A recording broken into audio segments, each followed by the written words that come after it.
everybody, I'm Kerry Parker and you're watching my YouTube channel about how I'm beating my brain cancer holistically with alternative medicines, repurposed drugs and natural alternatives and diet.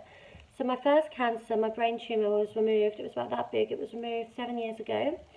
I then have been terminally ill with my second brain cancer in 3 lobes of my brain for the last 2 years, but my cancer's actually been back for 7, we recently found out. So I've treated 2 cancers now, my first with surgery and then preventing growth with diet. I've not had chemo or radiotherapy. I still to this day, 7 years in, continue to refuse chemotherapy and radiotherapy as well.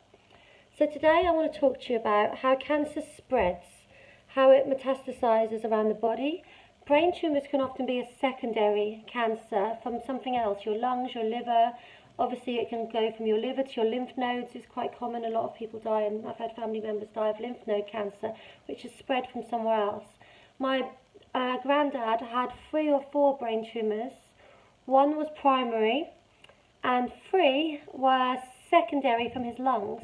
So he had 1 primary brain tumour that didn't really harm him in any way, but he was a big smoker. And I know people can get lung cancer without smoking. I'm not suggesting that. However, it came from his lungs into his brain, and I think it was the radiotherapy and chemo that killed him, because my grandma also had cancer at the same time, and she lived 30 years later without ever touching any drug. She just sort of got on with it, which is incredible, and that's one of the reasons that I too don't have treatment.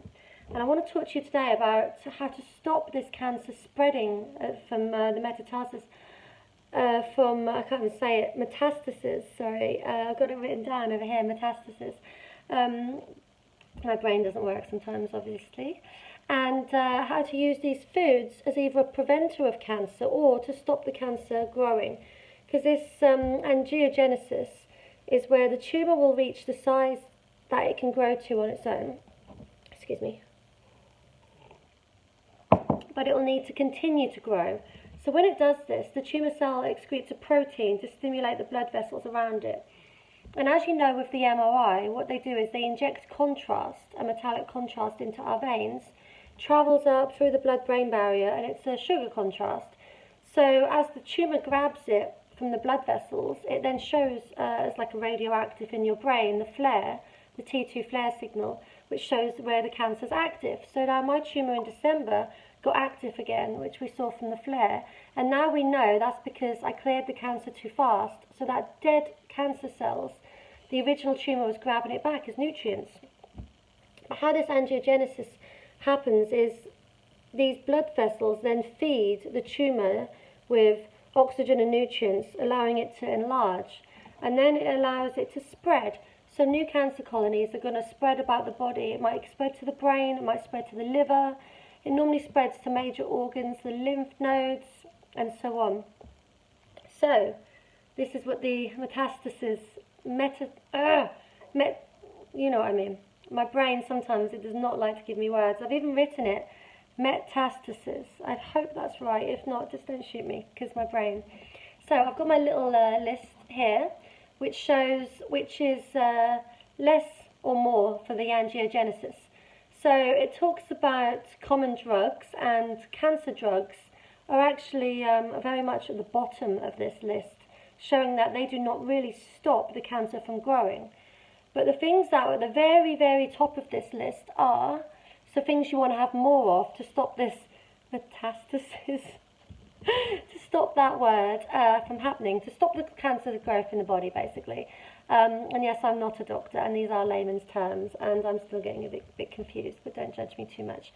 So the things that are at the top of the preventing the angiogenesis are vitamin E, tea, glucosamine, which I take, green tea. Now I drink 8 green teas a day, I always have, and that might have been factor in the fact that I'm still doing well, even though I'm terminally ill, is because I drink a couple of litres of green tea a day.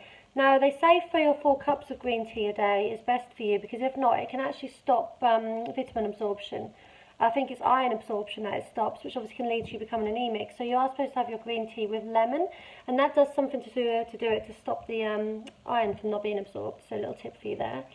Turmeric, very, very good for you as well. Obviously, we all know about curcumin and turmeric and its roles in reversing cancers, and also the fact that Indian people have very, very low cancer rates because their diet is full of turmeric and curcumin and so on.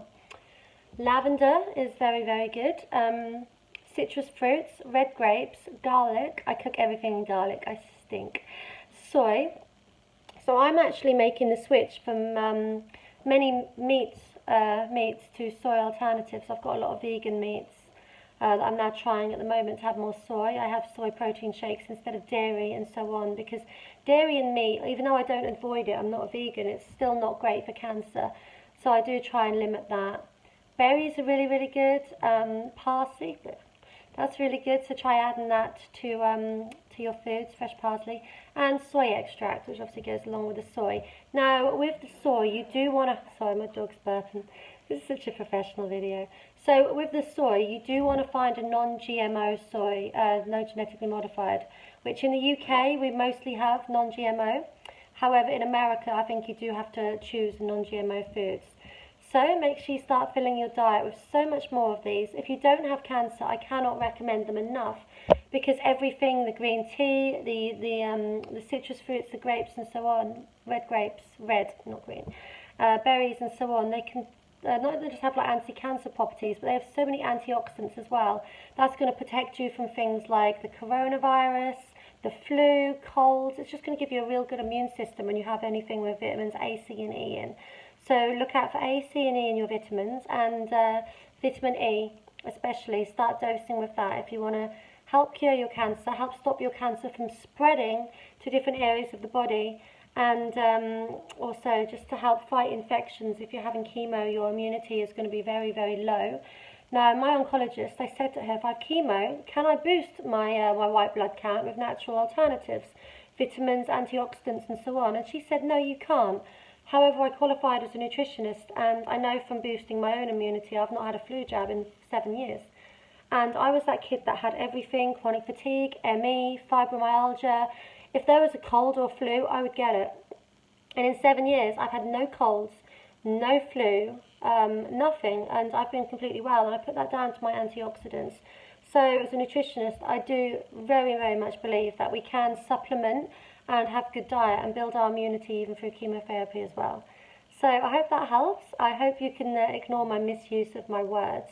If there's if there's a word that my brain can't say because my tumour was in my language area, I can say it all day long, and the second I've said it 50 times, it's gone again. So, metastasis. Yes, I think I've got it. If not, I'm sorry. And hopefully that'll help you boost your health, boost your immunity, and also stop this from happening. Bye.